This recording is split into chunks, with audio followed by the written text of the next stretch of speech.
Alors sauf si vous avez vécu sur Mars ces 2 dernières années, vous devez savoir que la tendance forte, c'est d'utiliser un vélo pour aller au boulot. C'est très bien si on est un peu sportif ou qu'on aime ça, ou bien si on travaille pas très loin de chez soi, mais dès qu'on a des distances un peu longues, on prend habituellement les transports en commun.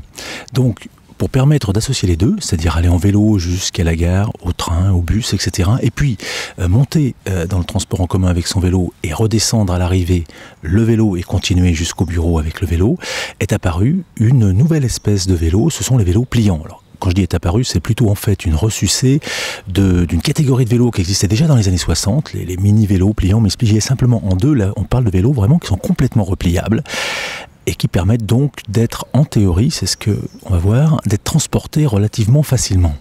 Alors la célébrité de la catégorie s'appelle Brompton, c'est une boîte anglaise qui fait ça à la main, enfin des petits bijoux qui valent très très cher, mais c'est un prix justifié.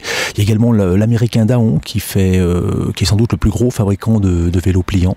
Enfin tous ces vélos-là, ça vaut suivant les modèles, entre 6 et 2000 euros. Et le régional de l'étape, Decathlon, propose sa propre déclinaison de l'idée du vélo pliant avec le Uptown, un vélo esthétiquement extrêmement réussi, mais qui est étonnamment pas cher. Alors j'ai donc demandé à Decathlon d'en prêter un pour voir concrètement ce que ça donne, voir où est-ce qu'ils ont fait des économies, et puis voir surtout si ce vélo était capable de tenir ses promesses, d'être plié au quotidien, etc. etc. Donc le plus simple c'est d'essayer, on va sauter dessus, et puis c'est parti, puis je vous raconte à la fin ce qu'il en est, je vous raconte au fur et à mesure ce qu'il en est.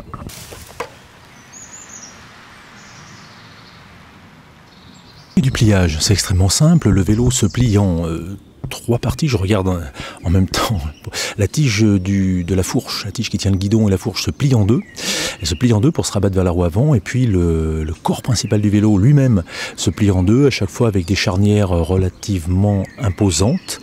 D'ailleurs le vélo lui-même est à la fois très petit et extrêmement imposant en termes de construction.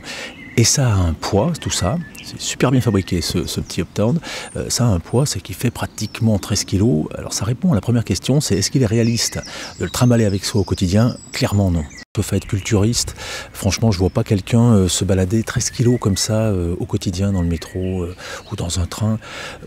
C'est pas réaliste, c'est beaucoup trop lourd. Pour vous donner une idée, je monte mon vélo de course tous les jours chez moi, et là j'ai eu du mal à monter le Uptown jusqu'à mon 4e étage par l'escalier. Donc non, on ne peut pas réalistement faire ça tous les jours. En revanche, cet aspect pratique du pliage permet de, sans hésitation, l'envisager pour l'emmener en week-end ou de temps en temps, le ranger.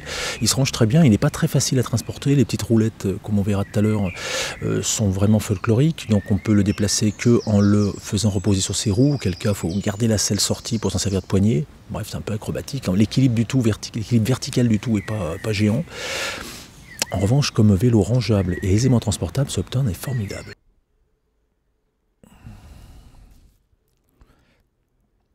Donc il n'y a pas de secret, les économies se font sur l'accastillage en général, il y a plein d'éléments qui sont vraiment très légers, les sandaux vous restent entre les doigts, l'éclairage est vraiment léger, etc. Maintenant voyons ce qu'il en est des éléments de sécurité, transmission et freinage. La transmission elle est confiée à Shimano, c'est un modèle plutôt entrée de gamme, pas plutôt, c'est un modèle très entrée de gamme, il s'appelle Tournai, mais vu la destination du vélo, il est largement suffisant, il y a un seul plateau à l'avant qui permet quand même d'aller relativement vite. On descend les vitesses en poussant sur le bouton et on les monte en poussant sur la petite manette du haut. La première fois que j'ai utilisé ce système, la petite plaque là que l'on voit a volé en éclats. Ça donne une idée du niveau de finition. Ceci dit, ça n'empêche pas au système de marcher très très bien. Le freinage est confié à un système qu'on retrouve sur les VTT, c'est des V-Brake, ça s'appelle comme ça, de Textro. C'est un système très bien, extrêmement efficace. Le Uptown freine vraiment très très bien. D'ailleurs, on retrouve ce très très bien pour tout ce qui concerne les éléments de sécurité, y compris la rigidité, qui est un critère important. Elle est insuffisante pour qu'on puisse faire de la danseuse et monter une côte, mais elle est largement suffisante en ville et la fourche ne plie pas sur les freinages. Alors au final, qu'est-ce qui vaut ce Uptown? Eh bien, paradoxalement, c'est censé être un super petit vélo de ville, pliable, dépliable, pour faire comme on dit, pour employer un terme à la mode, de l'intermodalité. En pratique, je ne suis pas très convaincu que ça soit là où il soit le meilleur, parce que plier, déplier, monter, trimballer une enclume pareille, c'est quand même pas tout à fait simple. En revanche, comme petit vélo à tout faire, en ville notamment, mais pas seulement, parce qu'il peut vraiment aller bien au-delà. Alors c'est un petit engin tout à fait formidable, peu encombrant, qu'on peut ranger assez facilement, qui tient dans un coffre de voiture sans problème. Il commence à faire beau, c'est pas dommage, les vacances arrivent, par exemple, c'est typiquement le genre de petit vélo qu'on peut amener avec soi en vacances. Vu le prix, ça n'engage pas à grand-chose, et ça permet de se trimballer, de se promener, de se déplacer extrêmement aisément, de manière très sympathique. L'aspect sympathique d'ailleurs est une des caractéristiques du Uptown, c'est qu'il attire les gens, il attire la sympathie, il a un look qui fait vraiment très graphique, très petit, très sympa. Les gens s'arrêtent pour vous demander ce que c'est, ils font des sourires, enfin c'est... En gros, pour draguer les filles, c'est presque aussi bien qu'une décapotable et c'est beaucoup moins cher, hein, c'est beaucoup moins cher. Donc bravo Decathlon pour ce Uptown. Pas du tout pour les promesses d'origine qui sont l'intermodalité, je le démonte, je le monte dans le train, mais plutôt pour avoir réussi à faire un petit vélo urbain et pas seulement, un petit vélo polyvalent, pratique, extrêmement facile à utiliser, qui a bien entendu un équipement qui est assez médiocre, il faut dire les choses comme elles sont, mais enfin vu le prix, on ne va pas se plaindre. Tout ce qui concerne la sécurité, notamment les freins, la tenue de route, etc., est impeccable. Il est sécurisant, vu la hauteur, on ne risque pas de se faire peur. Pas très bien adapté aux grands. Moi, je fais 1m85, j'ai mal aux genoux au bout de quelques kilomètres, je ne peux pas déplier, même la selle montée au maximum, je ne peux pas allonger les jambes complètement. En revanche, il est extrêmement solide, hein, je fais 96-97 kg, il n'a pas bronché une seule fois pendant tout l'essai. Donc bravo Decathlon, ce Uptown mérite vraiment le détour. Ça serait dommage de le limiter à cette idée d'intermodalité qui est vraiment pas son terrain de jeu, mais pour tout le reste, ça peut être une excellente option, notamment pour tous ceux qui sont adeptes du Vélib par exemple. Eh ben, il remplit exactement le même rôle en franchement plus sympa.